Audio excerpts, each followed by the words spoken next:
पे दिख रहे हैं। पहले तो विवेक जी का जरा एक बार उनको स्वागत कर लेते हैं। विवेक सर, बहुत शुक्रिया, थैंक यू वेरी मच समय देने के लिए। जिस क्वेश्चन पे मैं आना चाहता हूँ ना सर, उस क्वेश्चन की थोड़ी सी रिसर्च मेरे सहयोगी विश्व मोहन ने की हुई है। एक्चुअली ईरान और इसराइल वाले मैटर पे मैं आपके पास आना चाहता था और इसका इंडिया कनेक्शन पूछना चाहता था, लेकिन उससे पहले मेरे सहयोगी ने कुछ डिटेल्स निकाली, कुछ स्टडी किया हुआ है। एक बार मैं और आप हमारे दर्शक सुन लेते हैं उसको, उसके बाद फिर मैं आपके पास इसी क्वेश्चन पे आता हूँ। विश्व मोहन जी, जरा बताइए क्या डिटेल्स आपने निकाली हैं। देखिए, अगर आप सीधे सीधे अगर एडिबल क्रूड ऑयल की अगर बात करें तो यहाँ पर ईरान करीब ग्लोबल क्रूड ऑयल प्रोडक्शन का 3.25% हिस्सेदार है और भारत काफ़ी हद तक वहाँ से इंपोर्ट भी करता है। हालांकि यूएस की पाबंदियों के बाद भी भारत ने क्रूड ऑयल इंपोर्ट के लिए इस तरह की छूट ले रखी है, तो एक बड़ा पार्टनर है ईरान। साथ ही अगर आप बासमती एक्सपोर्ट के लिए ईरान भारत के लिए एक बड़ा मार्केट है ईरान। करीब करीब 20 से 25% वहाँ पर एक्सपोर्ट भारत की तरफ से किया जाता है। इजराइल की अगर यहाँ पर बात करें तो इजराइल में देश की 14 लिस्टेड कंपनियाँ वहाँ पर या तो डायरेक्ट उनका इन्वेस्टमेंट है या किसी स्टार्टअप्स के जरिए वहाँ की इजराइल की लोकल कंपनीज़ के जरिए उनका इन्वेस्टमेंट है, जिसमें अदानी पोर्ट्स जो वहाँ का पोर्ट ओन करता है। इसके अलावा जो बड़ी फार्मा कंपनियां, सन फार्मा हो, ल्यूपिन हो, वहाँ पर उनकी हिस्सेदारी है। सन फार्मा की टैरो फार्मा में हिस्सेदारी है जो इनका इजराइल में कारोबार है। इसके अलावा टेवा फार्मा के जरिए ल्यूपिन की भागीदारी वहाँ पर है। इसके अलावा डॉक्टर रेडीज़ का एक्सपोजर इजराइल में है। इसके अलावा कुछ और कंपनीज़ है जिसका एक्सपोजर काफ़ी ज़्यादा है, जिसमें टाइटन के स्टोर्स वहाँ पर है। स्टेट बैंक ऑफ इंडिया के इजराइल में ब्रांचेज हैं। इसके साथ ही रिलायंस इंडस्ट्रीज़ का भी स्टार्टअप्स के जरिए वहाँ पर इन्वेस्टमेंट। तो कई सारी ऐसी कंपनीज़ है जहाँ पे डायरेक्टली या इनडायरेक्टली उनका एक्सपोजर इजराइल में है। और अगर ओवरऑल सप्लाई की बात करें, क्रूड ऑयल सप्लाई भारत के लिए काफ़ी महत्वपूर्ण है। करीब 80% हमारी निर्भरता पेट्रोलियम प्रोडक्ट्स के लिए इंपोर्ट पर निर्भरता है। ऐसे में अगर सप्लाई में किसी भी तरह की दिक्कत आती है या दाम ऊपर बढ़ते हैं तो हमारी इकॉनमी पर बड़ा असर होगा, क्योंकि 3.25% global crude oil production Iran से आता है। अगर वहाँ से सप्लाई कम होती है तो सीधा सीधा असर भाव पर देखने वाला है। साथ ही स्टेट ऑफ हॉर्मुज का जो एरिया है, जो रूट है, सप्लाई का रूट है क्रूड ऑयल का, वो दुनिया की 1/3 यानी 1/3 जो सप्लाई होती है उसी रूट के जरिए होती है। तो डेफिनेटली अगर इजराइल की तरफ से अगर कुछ बड़ा रिस्पांस आता है, बड़े अटैक होते हैं ईरान पर, डेफिनेटली एक बड़ा असर हो सकता। कुल मिलाकर कहें तो कंपनीज के साथ साथ अपनी इकॉनमी के लिहाज से काफ़ी एक महत्वपूर्ण खबर है, क्योंकि क्रूड के दाम अगर यहाँ पे बढ़ते हैं तो चाहे वो सबसे पहले वायर मार्केटिंग कंपनियों के मार्जिन पर असर होता है। इसके अलावा tyre companies, paint companies, chemical companies, glass companies हैं, उनका भी रॉ मटेरियल 40 से 50% तक क्रूड के डेरिवेटिव प्रोडक्ट्स का है। तो ये चीज़ें चिंताजनक है, देखते कैसे फोल्ड आउट होती है। हालांकि एक्सपोर्ट जितने भी एक्सपोर्ट्स हैं उनका यही कहना है कि वहाँ के ऑयल के फैसिलिटी पे इजराइल की तरफ से अटैक होने की संभावनाएं कम है, लेकिन देखते हैं आगे किस तरह से चीज़ें बदलती हैं। काफ़ी डिटेल एनालिसिस आपने किया विश्व मोहन। हमने सुबह सुबह 2-4 पॉइंट रखे थे, लेकिन आपने सारे पॉइंट्स को अच्छे से कवर किया, अक्रॉस द सेक्टर्स कवर किया। विवेक जी, आपने भी सुन ही लिया होगा, जरा आपका टेक भी चाहिए सर। गुड आफ्टरनून डिम्पी और सभी को good afternoon.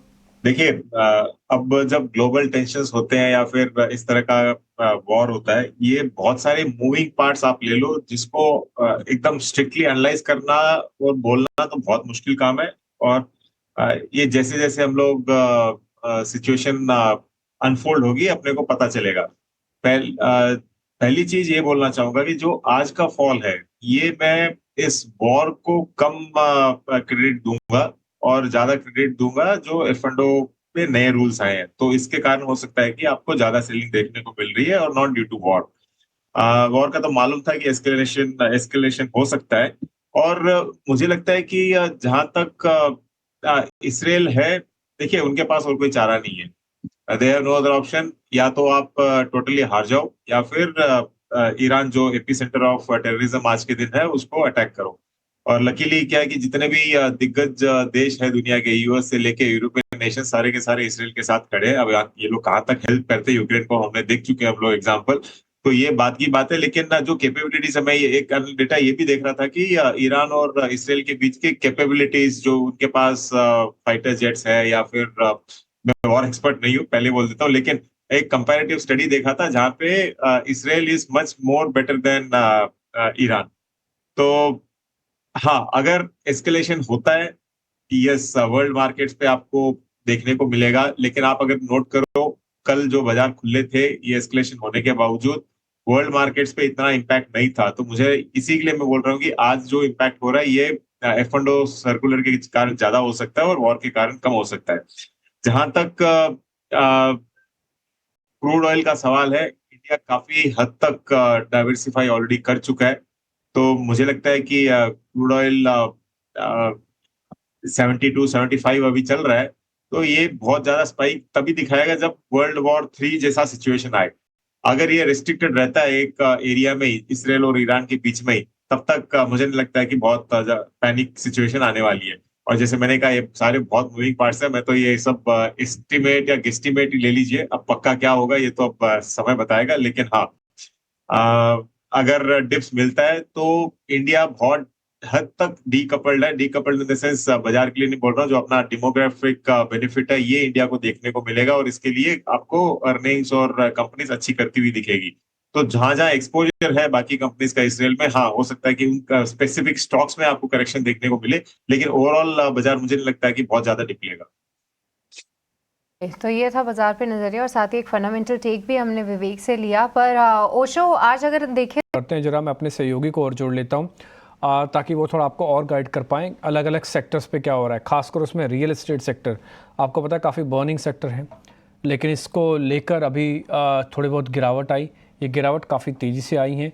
Real estate in sector तो बाकायदा 3% से ज़्यादा नीचे भी जा चुका है। तो ज़रा समझते हैं शरद से कि पूरे सेक्टर में आखिरकार हो क्या रहा है। शरद, एक बार ज़रा बता दीजिए। जी बिल्कुल, भारी गिरावट जो है निफ्टी रियलिटी इंडेक्स में हमें देखने मिला। 3% का गिरावट जो इंट्राडे बेसिस पे आया है। और देखा जाए तो ये सबसे बड़ा फॉल है अगस्त 5 से लास्ट टाइम जो आंकड़े आए थे उसके हिसाब से। अभी 2024 के अगर हाई लेवल से बात करें तो निफ्टी रियलिटी इंडेक्स में लगभग 8% का करेक्शन भी देखने मिला है। अब जो है इन्वेस्टर की आज सुबह जो है रिपोर्ट आई थी, यहाँ पे उन्होंने कहा जो पहले 2 महीने Q2 FY25 के आंकड़े वहाँ पे डिमांड कूल ऑफ देखने मिली है। कुछ अनसर्टेनिटीज आ रहे कैपिटल गेन्स के टैक्सेशन ट्रीटमेंट में। इसके अलावा जो स्लो डाउन हो रही है प्री सेल्स में, इसका 2 कारण है। एक जो लॉन्चेस के प्राइस हैं और जो अब्जॉर्प्शन हो रहे हैं, जो प्राइसेस पे किए जा रहे हैं, उनमें डाइवर्जेंस देखने मिल रहा है। उसमें आप कह सकते हैं जो डाइवर्जेंस है लगभग 15 से लेके 20% तक का डाइवर्जेंस देखने मिल रहा है। इसके कारण क्या हो रहा है, स्पेशली चेन्नई ले लीजिए, मुंबई, बैंगलोर, इन मार्केट्स में जो है थोड़ी स्पेकुलेशन देखने मिल रही है। तो इसके कारण प्री सेल्स का भी इम्पैक्ट पड़ रहा है। रियलिटी शेयर्स की बात करें, जो एब्सोल्यूट लेवल ऑफ इन्वेंट्री है उसमें जो है गिरावट नहीं देखनी ज़्यादा मिली है, उतना ज़्यादा डिक्लाइन नहीं हुआ है। परसेंटेज बेसिस में थोड़ा डिक्लाइन हुआ है लॉन्ग टर्म बेसिस पे, लेकिन अगर एब्सोल्यूट बेसिस पे बोले तो यहाँ पे नहीं देखने मिला है गिरावट। एंड ऑफकोर्स जो स्पेकुलेशन है अभी भी बरकरार है। कुछ डेटा भी आ रही है कि NCR रीजन में तो लग रहा है नेगेटिव प्री सेल्स भी आ सकता है। और यहाँ पे देखें तो इन्वेस्टेक की जो है प्री सेल्स के अनुमान के हिसाब से गोदरेज प्रॉपर्टीज़ ने बढ़िया किया है, 48% का ग्रोथ का अनुमान है। वही मैक्रोटेक डेवलपर्स, ओबराय रियल्टी और कीस्टोन की बात करें तो यहाँ पे जो है थोड़ी सी नेगेटिव फ्लो या बहुत फ्लैटिश ग्रोथ देखने मिल रही है। तो ऑफकोर्स पितृपक्ष का भी इम्पैक्ट आया था, जहाँ पे ज़्यादा सेल्स सितंबर के लास्ट वीक जो है नहीं देखने मिली थी। तो वो इम्पैक्ट के कारण आपके प्री सेल्स में जो है थोड़े हल्के नंबर्स आ सकते हैं, स्पेशली NCR रीजन को लेके भी। तो इन सारे रीजंस के कारण जो है आज रियल्टी सेगमेंट में जो है सेलिंग देखने मिली है और ओवरऑल थोड़ी सी बेरिश नज़रिया देखने मिल रहा है जिस तरह उनके प्री सेल्स के आंकड़ों को लेके हम बात करें तो इसके कारण जो है निफ्टी रियल्टी इंडेक्स आज का टॉप लूज़र है। इन्वेस्टेक की एक रिपोर्ट आई, बल्कि एनोरॉक ने भी रिपोर्ट निकाली थी कुछ दिन पहले, और इस रिपोर्ट में एनोरॉक ने ये बताया कि जो 11% साल दर साल जो डिमांड है, यानी कि जो प्रॉपर्टी के प्राइस या प्रॉपर्टी की जो मांग है उसमें कमी आई है। उसकी बड़ी वजह तो वो प्राइस ही बता रहे हैं और थोड़ी सप्लाई की कमी भी बता रहे हैं।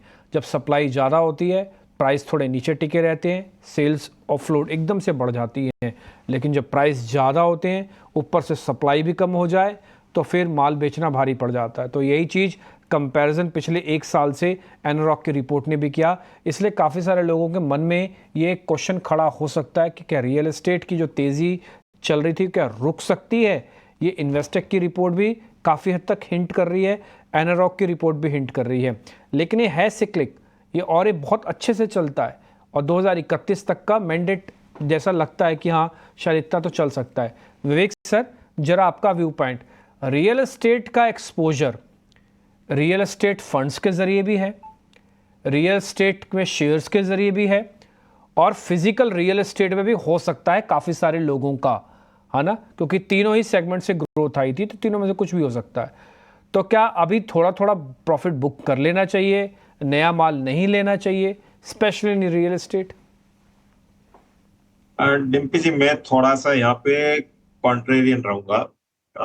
कारण ये है कि देखिए, रियल एस्टेट में आज के दिन करेक्शन एक तो अच्छा रनअप दिया था, उसका एक इफेक्ट है, और दूसरा जो चाइना में हो रहा है, इनफैक्ट एक रैली के बाद वापस आज आप अगर नोट करो चाइना मार्केट में जाके, तो सारे के सारे real estate stocks totally down है आज।